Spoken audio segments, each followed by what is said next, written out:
Those who swear not to have a sexual relation with their wives is a waiting time of 4 months. But if they return to normal relations, then indeed Allah is forgiving and merciful. And if they decided on divorce, then indeed Allah is hearing and knowing. Divorced women remain in waiting, do not remarry for 3 periods. And it is not lawful for them to conceal what Allah has created in their wombs if they believe in Allah and the last day, and their husbands have more right to take them back in this period if they want reconciliation, and due to them the wives is similar to what is expected of them according to what is reasonable.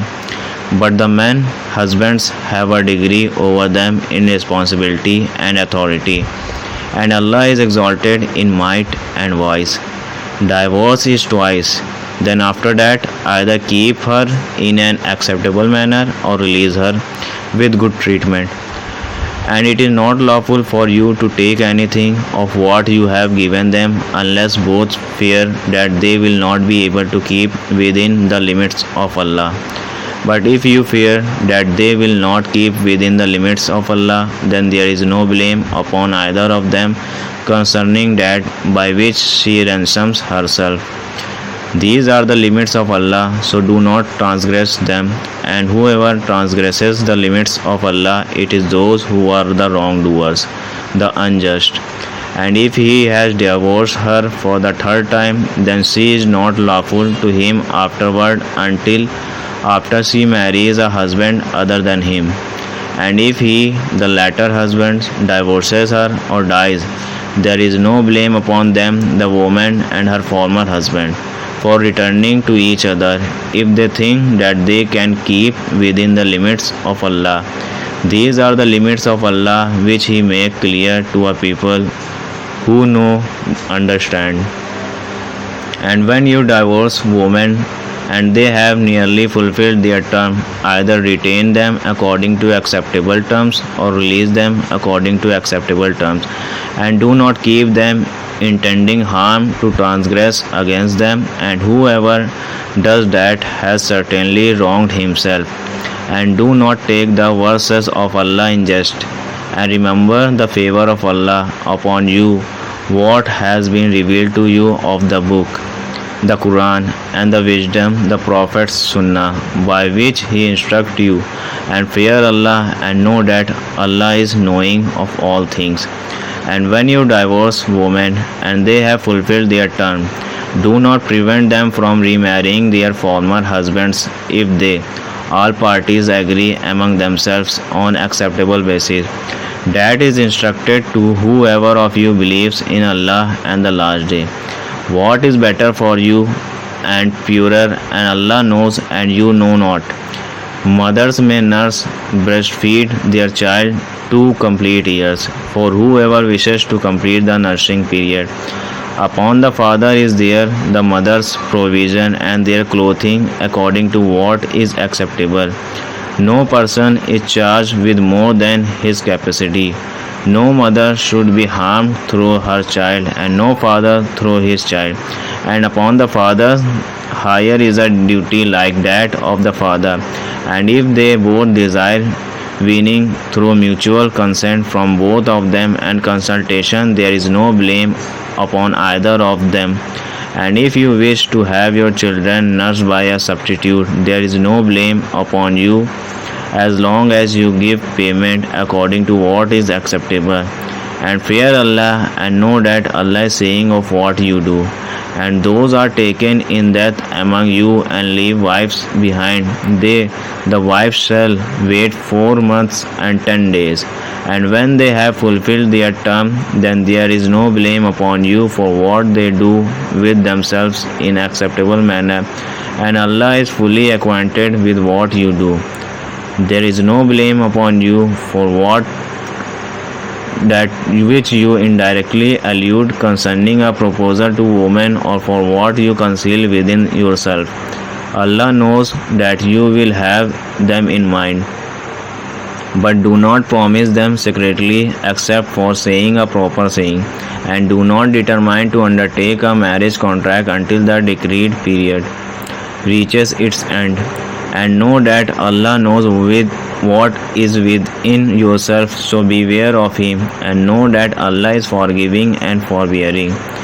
There is no blame upon you if you divorce women you have not touched, nor specified for them an obligation, but give them a gift of compensation, the wealthy according to his capability and the poor according to his capability, a provision according to what is acceptable, a duty upon the doers of good.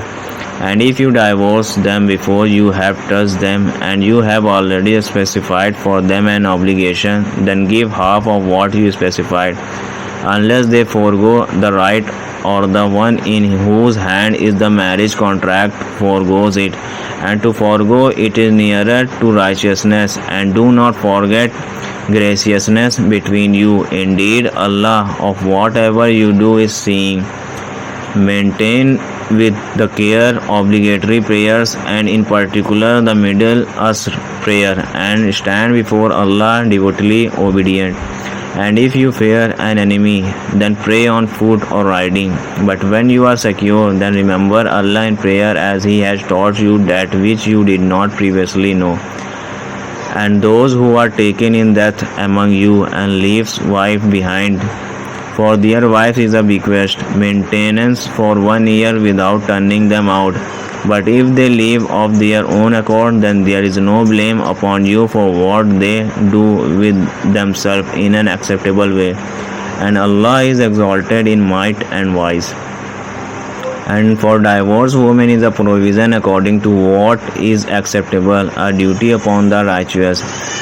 Thus does Allah make a clear to you His verses, laws, that you might use reason. Have you not considered those who left their homes in many thousands, fearing death? Allah said to them, die. Then He restored them to life. And Allah is full of bounty to the people, but most of the people do not show gratitude. And fight in the cause of Allah, and know that Allah is hearing and knowing. Who is it that would loan Allah a goodly loan, so He may multiply it for him many times over?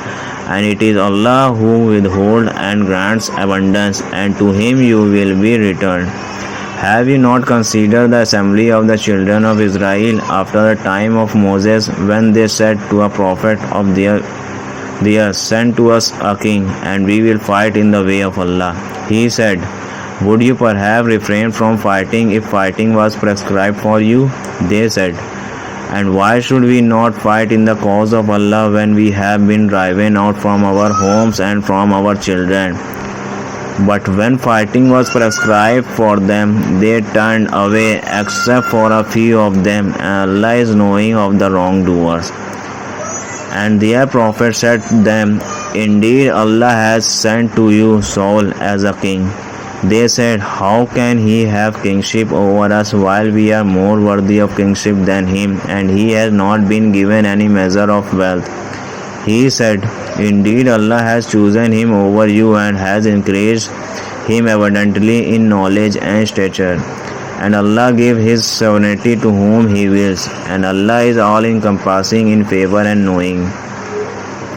And their prophet said to them, indeed a sign of his kingship is that the chest will come to you, in which is assurance from your Lord, and a remnant of what the family of Moses and the family of Aaron had left, carried by the angels. Indeed, in that is a sign for you if you are believer.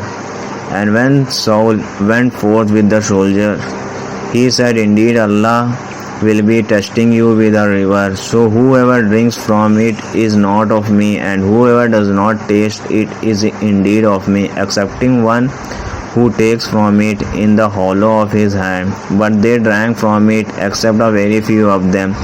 Then when he had crossed it along with those who believed with him, they said, there is no power for us today against Goliath and his soldiers. But those who were certain that they would meet Allah said, how many a small company has overcome a large company by permission of Allah, and Allah is with the patients. And when they went forth to face Goliath and his soldiers, they said, our Lord, pour upon us patience and plant firmly our feet and give us victory over the disbelieving people.